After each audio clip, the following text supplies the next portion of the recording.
Welcome to On the Edge with April Mahoney Brains. You've hit the spot. The place where the conversation is pointed, the guests are sharp, and the responses are never dull. Put your thinking caps on, because the conversation starts now. Welcome to On the Edge with April Mahoney. This is your favorite spot, the location, the place where the conversation is pointed, and the guests are sharp, and the responses, well, they're never dull. Today, we have Tania Russell from New Zealand. New Zealand brains, yes, down there near Tasmania, down there near Australia, and now we're in New Zealand. We are all down in the land under. She has a very unique modality. She's an osteopath. I'm going to ask her what that means. I'm not really clear, but it uses a holistic approach. We're talking about mind, body clearing, and wellness and health. Alternatives. I like to provide you choices and options to different thought patterns, different modalities, different energy work, because that is how we expand and grow. It's not what it used to be. People are a lot more open to different options and choices. So let's welcome her to the show. How are you, Tania? Hi, April. I'm really well, thank you. I'm really Yeah, excited to finally get to be with you and chat me with you and too. your guests. So do you like white, the color? Because you look gorgeous in it. There's a lot of white going on today, isn't there? Yeah, thank You you. know, a I lot of do. people can't pull that off. You know, no, they can't. I mean, I like white too, accents of it, but mm-mm. Do you wear a lot of white? I do actually. Yeah, I like accents of color as well. You probably can't see, but I've got accents of blue in in Oh in no, I see it. Well, I've got yeah. friends that wear nothing but black. No, seriously, she wears nothing but black down to her underwear. And so we were talking to a colorist, and it says it seems like she lacks imagination because you can get white from black, but you can't get black from white. Hmm, You true. know, It's very clear though, isn't it? I it's mean, very it's very clear. defined. So maybe it reflects our how we're feeling and our personality, I feel. Exactly, Yeah. and uplifting. So I want you to color in the gray, in between the black and the white. How do you show up in the world? Ooh, how do I show up in the world? Well, you know what? That how I show up in the world has really changed over the years. I used to be, and it's very funny that you've asked this question about black and white, because I used to be very black and white, very right and wrong. I previously to my career in health and well-being, I was actually studying computing and maths and logic and wanted to stay within what was right and wrong and do the right thing and um, worked a very, a successful career in corporate and IT. And then I started to get the feeling of, oh, what more do I want to contribute to the world, And it led me down this path of healing and wellness. And I realized I really loved helping people was the gist of it. So for IT for me was like helping make things easier and more enjoyable, efficient. I loved all of that and I loved the people I worked with. But then I realized, well, actually, how can I contribute this in a way that's, really meaningful to me? And that was health. And so I went back and studied to be an osteopath. I really resonated with I sort of did a big blue sky thinking approach to my life. And I was like, well, if I could do anything, what would I want to do? And I knew an osteopath that was very inspiring in the work that he was doing. And I was like, oh, what if I could do that? And I sort of put it off for a couple of years because it was quite a long training course. It was 5 years of full time at the time. And I was like, oh, I don't know if I could do that. But then I just really loved it. I sort of dipped my toe in and I did a few papers and I really loved it. And I just thought, yeah, this is me. This is what I want to do is contribute more in health and well-being and get to know my own body and how it all works. And Okay, so it's just been describe and fascinating. define what is an osteopath. Yes. So an osteopath works with the body and it works with the whole body. So we're very tuned into feeling and touch. And so I can put my hands on somebody and tune into what's going on in their body, be that on a physical level where stresses and strains are in the body. And that can be strains that have been from very long ago in the body and stored up in the body. and that can restrict our movement, Let me and the way that interject we are here. in the world. I'm just trying to frame this for myself. Is this along the lines of kinesiology, muscle testing? And no? No, no, Okay. I do that as a separate modality, but Okay. the osteopathy itself is more like a physiotherapist or a chiropractor, if you're Okay. familiar with those. So it's a body Okay. work. Yeah. And actually, osteopaths in the States are slightly different to how osteopaths in New Zealand and Australia work. I believe osteopaths in America are trained doctors. So you can train as a doctor in traditional medicine, or you can train in osteopathic medicine. And so I know that osteopaths in the States are, able to prescribe medications and things like that. In New So Zealand, do we're we come more, into your office and lay on a table? yes, And do you do yes. energy? Well, kind of, is it kind of energetic? Maybe like a Reiki? I'm trying to Well, no, it's figure this out. hands on, very much hands on, and feeling where the particular joints are in space, how the muscles feel, that sort of thing. Yeah, it's funny that you bring up energy though, because everything is energy. Everything. Like every type of body work, every type of healing work, anybody that you come across, you're exchanging energy. So I used to have a kind of a woo woo, and coming from quite a black and white Mhm. perspective before in maths and things. I was like, ooh, in science, I was like, ooh, energy, it's a bit woo woo. Wanted to stay away from that.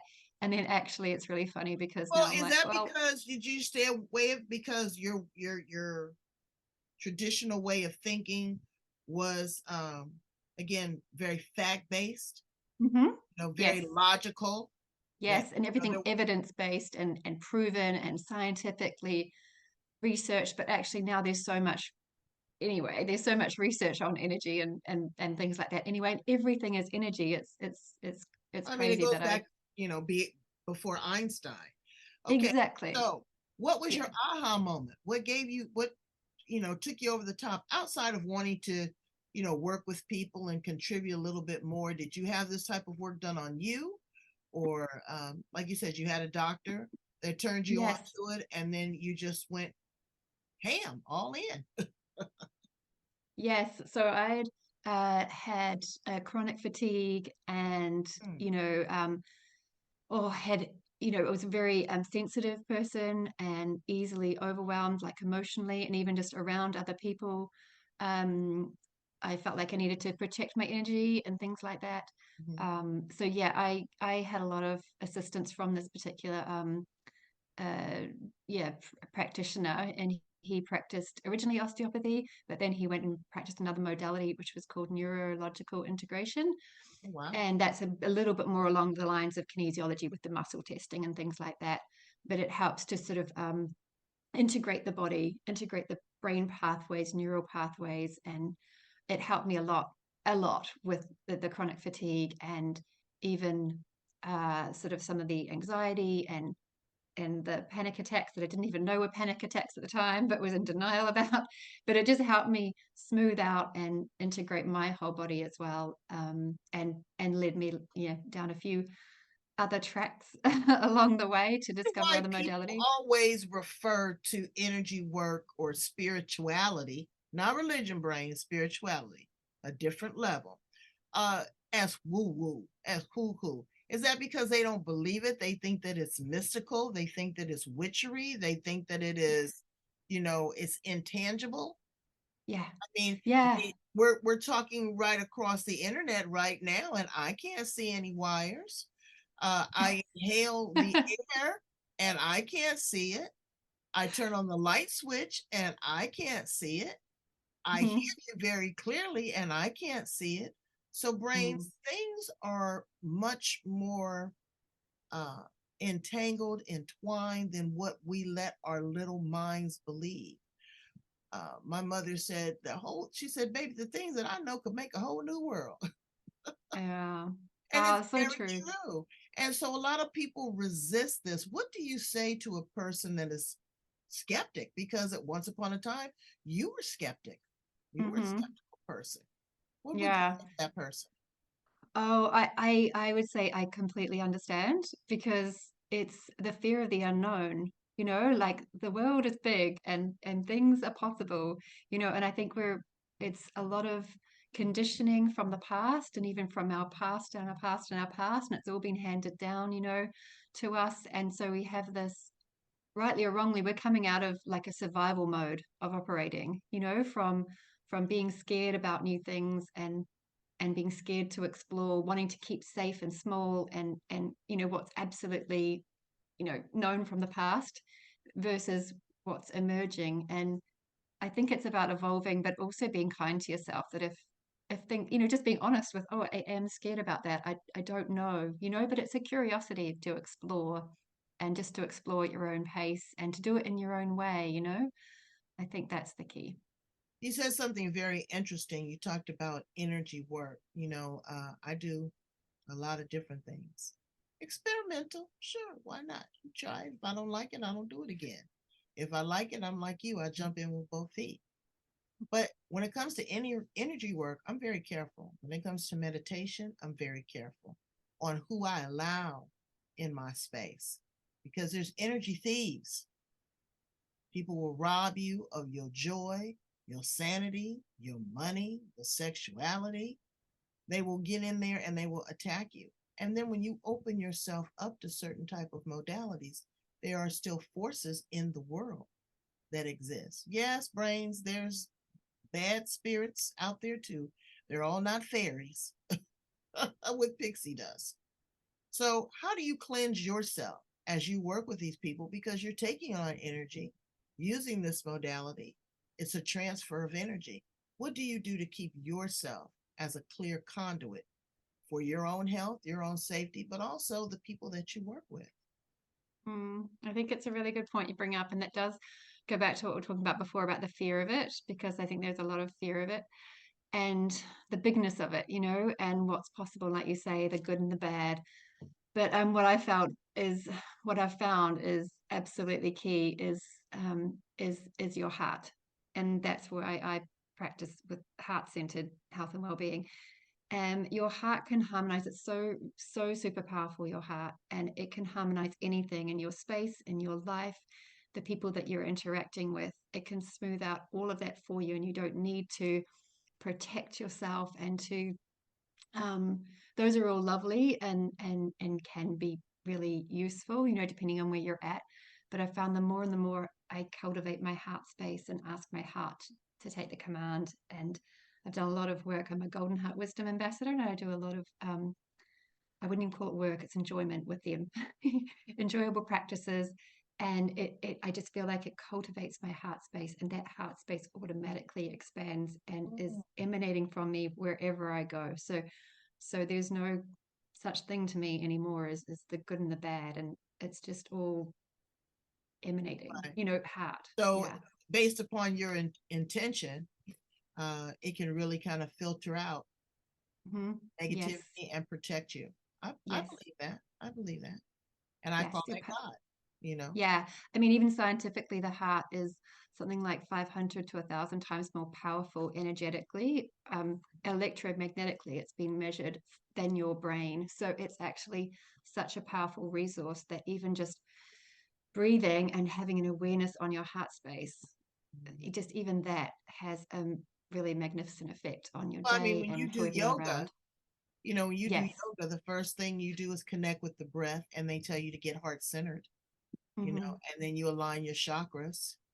Yeah. So I totally I feel that. I totally feel Hmm. that. So tell me about a success story. Tell me about someone that you've worked with and you really made an impact in their life. Oh gosh. In terms of, so I do, with the osteopathy, I would say there's been several people. I really love people coming to me and they've had something for quite a long time, and we're talking about a physical thing. I also do some mind body coaching, which is on the talking and emotions and things like that. But in terms of the physical osteopathy, I've had one particular one resonated with me that she'd had sort of tailbone pain for like two years, I think, at the time. And I've treated people with even longer standing things, but she couldn't sit comfortably, couldn't drive, having a really a significant impact on your life. And I think just by, it's not always about treating the area that you think, it's actually about looking at your whole body, Right. because That's your what I body is hear. built like a house almost, and you either work on the foundations or you work on the top, and you can align the whole thing. So yeah, That's good. that was a That's really good. I love that too, because sometime I got a sciatica that I should fly to New Zealand. But I'm thinking by the time I get to New Zealand, it's going to really be kinked up. yeah. But also that we have to show up and we have to take responsibility and we have to move through the process. Um, Mm, so many times in westernized medicine, there's nothing wrong with it, but pop a pill. In about 5 or 10 minutes, you'll be okay.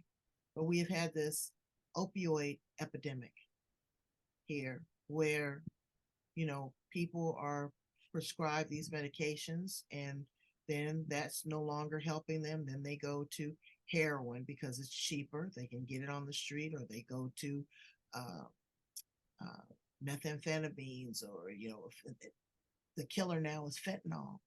So you have a person that is really bound up and you work with them.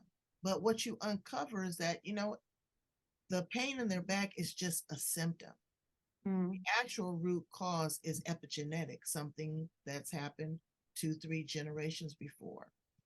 How do you help them, number one, realize that this is really the problem and have the courage to try your modality? Because they're mm. going to say, look, I tried all this other stuff and, got the liniment on here, I got the Bengay or whatever, and it's not working. Why should I trust what you're doing? So interesting. For me personally, a lot of people come to me because they've been referred from other people. So it's, that helps as well. But also, um, what I would say is that what I do, and this has sort of grown out of the osteopathy now, I'm wanting to help more people and work with more people online as well. And this is how I've translated what I do in terms of what I've learned through the osteopathy and through actually feeling the body. Like I think one of the biggest blessings for me is having been able to work with health, with the body. I feel the body. And I also feel health. And this is the key I find, because people come in and we can be focused on what's wrong and what doesn't feel good. And it's about acknowledging that in the body. When you acknowledge where, fully acknowledge what's going on and being able to tune into the body, that's one thing. And then being able to tune into health. So I don't think we spend a lot of time normally, tuning into what that feels like. We're so familiar with what pain feels like and what Right. discomfort feels like, but we're not familiar, or as practice perhaps, in what this concept of health feels like. And I work with this health, which is a frequency, which is an energy, which is something that we can all feel. Like health exists already, no matter how, where you are on a healing journey or in any aspect of your life. We can all access health. We can all access this concept of health. It's not something that's outside of us. It's something within us. If we're alive, we have health. It's just a degree to which it's expressing in our body. And so there can be somewhere, I like to just sort of take a breath in and then acknowledge what I feel at the time. So if there's anything coming up in my life, be that a emotional thing or something that's just happened, or perhaps it's a pain or restriction, and I take a breath and I think, oh, where do I feel that in my body? What is my body giving me right now? What's its signal? It's about working with the body. So it's like, okay, what have you got for me? Right. Where is this? But then it's also about, giving that what it needs, like soothing that. Yes, you talked about medications. That's going to help just calm that signal down, so it makes it a little bit more Yeah, but accessible. it's a quick fix. Uh, Yeah. 8 hours until you need to get it again. Yeah. You know, Yeah, exactly. So it's the now cultivating, it's that, and then it's also the cultivating the health. So it's like, okay, and where perhaps in that time when that's a little bit more soothed, that area that doesn't feel good, it's like, okay, and what does health feel like? Like, if you look outside or even look out the window, or is there something in your life that does feel like health, and it's health tuning feels into like a it. brand new $1 billion bill because There you go. you're wealthy. If you don't have your health, you don't have anything. Mm-hmm. And so Yes. it's a lot. So I'm glad to know that this is some mind body work that you can also take and have in your toolbox when Tanya is not available, Yeah, or exactly. when or you grow, because in all honesty, if you've got someone that keeps coming back to you, in my opinion, for 5 years, they haven't learned the lesson, they haven't healed, or they just think that you're super pretty eye candy and they want to see you all the time, which is true. But you want to be able to, it's like when I coach, I want to be able to you to go beyond me. I want Yes. you to Yes. heal beyond me, Mm-hmm. because now I know that you have learned, you have grown, and I can see the benefit of the work that I provided you. So It's true. like a therapist. I've known this one person. I love her dearly, but she's been seeing the same therapist for 15 years. And I'm saying, oh, but therapist is great. Okay. I get that to a degree, and everybody needs maintenance, but you live this for 20 and you keep talking about it for 15, you're still there. I'm hoping that, when people go through whatever, or when if they come back to me and they have the same financial problems or the same marketing problems or the same presence or lack of presence, you didn't learn. You're not really trying to grow on your own, because, that it's only so much hand holding and babysitting that I'm able to do that's going to benefit you. Right? Wouldn't you agree? Yes, I agree. It's about empowering people. And that's what I realized. I was like, well, where is my limit here? Is it just the people? I work in a village called Clevedon. Is it just the people of Clevedon? Is it just the people of Auckland? How many, how can I grow my impact and how can I empower people? Like you say, it's the hardest thing actually to face sometimes as a therapist is actually letting go of your Mm-hmm. clients. It's like, no, I actually don't want you to see you again, but I do, like because they actually I really enjoy my time with my clients. And it was something that you said actually, it's how we're relating to that person. So we could go and see the same person for 15 years, and that's okay if it's not a dependency. Do you know what I mean? Because there's some friends that I've had for 15 plus years. And I love them dearly, and I don't need them to grow and evolve beyond me. I want to go through life with them, as a friend. But if you're seeing someone as a client, as a therapist, I agree. It's the empowerment, and the Right. best thing is Because is that's is what they showing come to you them, for. yeah, They showing them come, what they're capable of. yeah, they come to you to unlock the mystery. Yeah. They Hmm. come to you to heal, to expand, to grow, uh to become a better person or a better version of themselves. They don't come to you as a crutch. Yeah. I wouldn't think, you know, No, I no. would. And that's exactly where I'm going at the moment is what the best thing I can do is to, I read this book, The One Thing. It's this really little book, but it's about the one thing that could make everything either easier or not necessary anymore. What's the one thing in your life, or and I think of myself when I'm treating somebody and or seeing them online, I'm like, what's the one thing I can do is to tune them into health. If I can tune a body into health, like literally align it with health, and I think if I've done nothing else in that session, and this is with the online as well, if I do nothing else, then someone be in my space and be able to tune into health and me show them how they can do that themselves. Excuse me. That is the most powerful gift I can give people. And so that's where How do I'm you at now, work is with tuning into people health.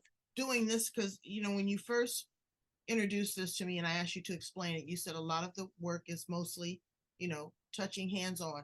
What sort of things can you do remotely? Because you're in New Zealand and I'm in San Diego. Mhm. Give me one or two things that you might be able to introduce to me that might work remotely with the work that Mhm. you do. So as far as tuning into health, it's really is the mind body connection with health. So there's some breathing practices. There's to come into the body, because a lot of us don't feel safe in the body. We're like, if we've had a lot of pain or discomfort, we're almost outside of the body.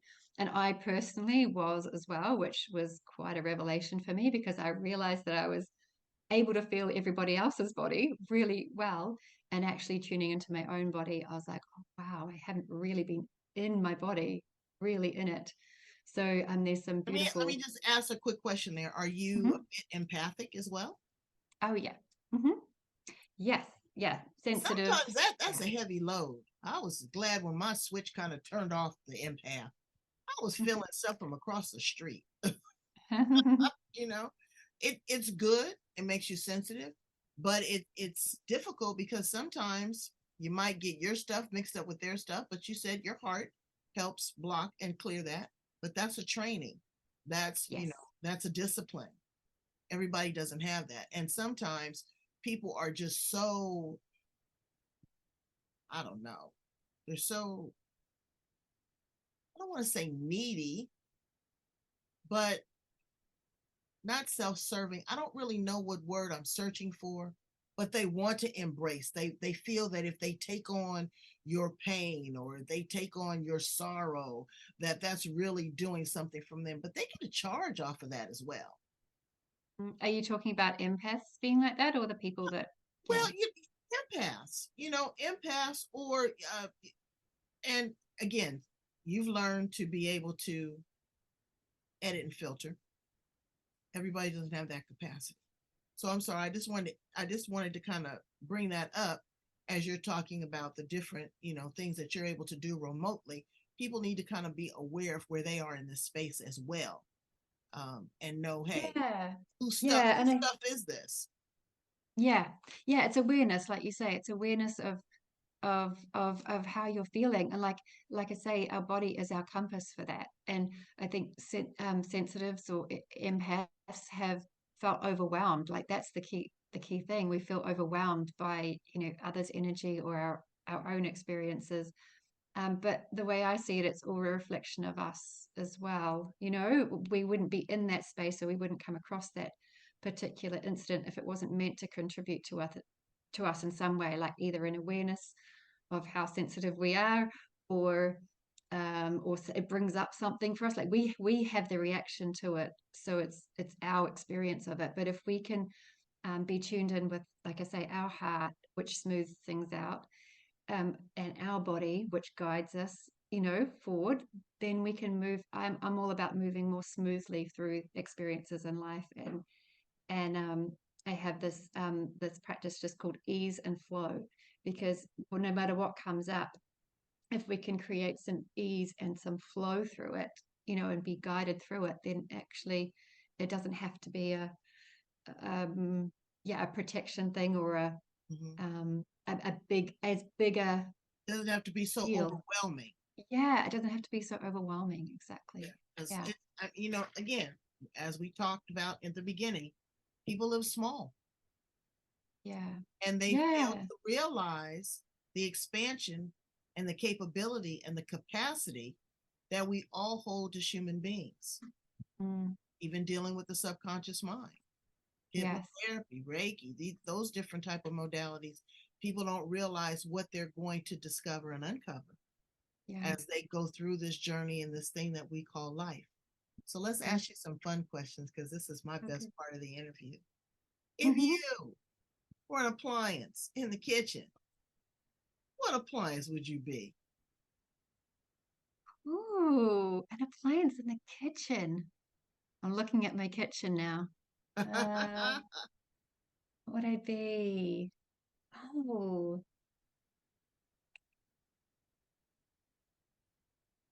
oh my gosh, that's tricky. Huh. Hmm.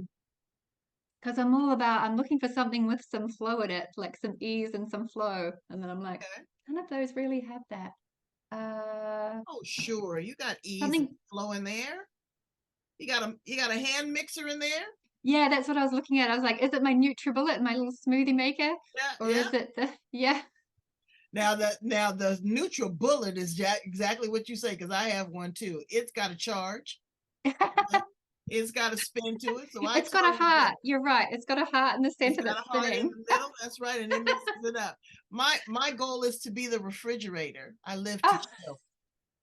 it's just, it's great. If Yeah, you I were was like, a car, if you were a car, what kind of car would you be? Ooh. Oh, I don't know. I can't get Tesla out of my head at the moment because I love how smooth it drives. So, and my friend has one, so I'm all about the Tesla right now. How about the Tesla? Okay, all right, I get it. If you were a flower in the garden, what flower would you be? Oh, I'd be a Japanese lily. A lily. It's got a beautiful scent and it's so bright and colorful and it just emerges out. Yeah, it's so pretty. Yes. When you're just in that space because you're, still a techie, once a techie, always a techie, and you nerd out, what do you do? Mm, when I nerd out, what do I do? Uh, Techie wise. Oh, yeah. I mean, I love actually doing my own website and things like that. I get a bit addicted to it. And things like that, automating things like that. That's usually what I do to nerd out. Yeah. I caught my daughter nerding out. She had on ears and a tail. I was like, what in the world is this? Or she'll go to Disneyland. She's been to Disneyland. Now she's 36 years old. She's been to Disneyland this year already 33 times. Oh my gosh. Is that nerding out going to Disneyland? Oh I yeah, love it's Disneyland. like a cult like following. It's like, Oh. yeah, they transform themselves, they do LARPing, they do role play. It's a different type of thing. Wow. Different Yeah, type of well, I thing. do actually do like a crazy thing. I don't think I'd call it nerding out, but it is a bit weird. Maybe initially, but I do morning dancing. So there's an organization here. I think you have a similar one called Daybreakers in the States. Here it's called Morning People, and we get up at like 6:30 in the morning, and like we have fresh fruit. There used to be kombucha, and there's a DJ, and we basically rave out. It's like I go in my yoga gear and my dance and my fitness gear, and I go and have a kind of like a run, but it's like with a whole bunch of other crazy people in the morning. Yeah. Feel about the world now with AI and artificial intelligence. Um, Hmm. the synchronicity or the annihilation of the human race. You're techie in that space. Do you have a feeling about that either way? Yeah, I do. And it's so interesting because it's techie, but also, again, I'm a great believer of the heart and our intuition. And I know that that can't be replaced by AI. Like there is a higher intelligence, and there's there's there's inspiration flowing through us and creativity. I actually worked with chat GPT the other day just to I find it fun, because it helps me structure sort of things. But actually I put into it my latest work or offering, the course that I was thinking about, and I said, how could you make this better, or could you put this into 10 bullet points? And it actually came back, and it had lost its meaning. Like I was like, oh no, it doesn't get it. Oh, I'm so glad that it doesn't get it. It doesn't get that, what inspiration has flowed through me. It didn't get it. It wasn't as advanced, as I don't say advanced, it sounds superior, but do you know what I mean? Like I think there is Exactly. always so much that comes through our human body. Like we are so vastly intelligent, like our body has intelligence. That's what I've learned in working with the body. I could think someone has something based on what they've told me, but when I feel into either their energy field or their body, what I feel surprises me every single day. And so I know that there's more possible than what our minds itself and what a trained robot or computer could think of. So I'm not scared of it in that way, but I think it's a very interesting and evolving, and I'm always open to be surprised. So who Yeah, knows? But I I know that. play with it a lot too. But the Mm, more that you go in depth, the more specific your questions are. It's amazing the amount of content that it's been yes, able to obtain, retain, yeah, and also pour it forward. So yeah, it can be scary, but yeah, just like the telephone, yeah, it used to be where yeah, you had to plug it in and have an operator connect you. Now you got it in your pocket everywhere you yeah, go. It's a smart device. It does everything. So we have to yeah. evolve as people. We have to feel the fear yet do it anyway.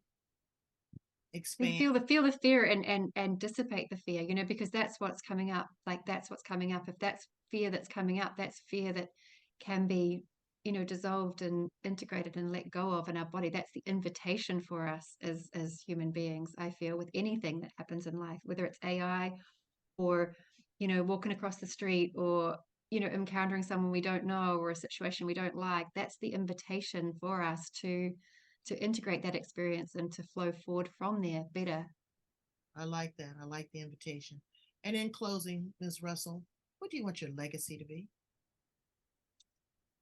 Oh, a legacy of tuning into the heart and feeling at ease and flow. Well, that sounds like a ballet recital. I too like dancing. Yeah. Well, thank you so much for being here with us on the edge. Can you please tell my brains how to get in contact with you? Again, Brains, she can give you what you need energetically um, via Zoom, Heart Center, energy transmission, love.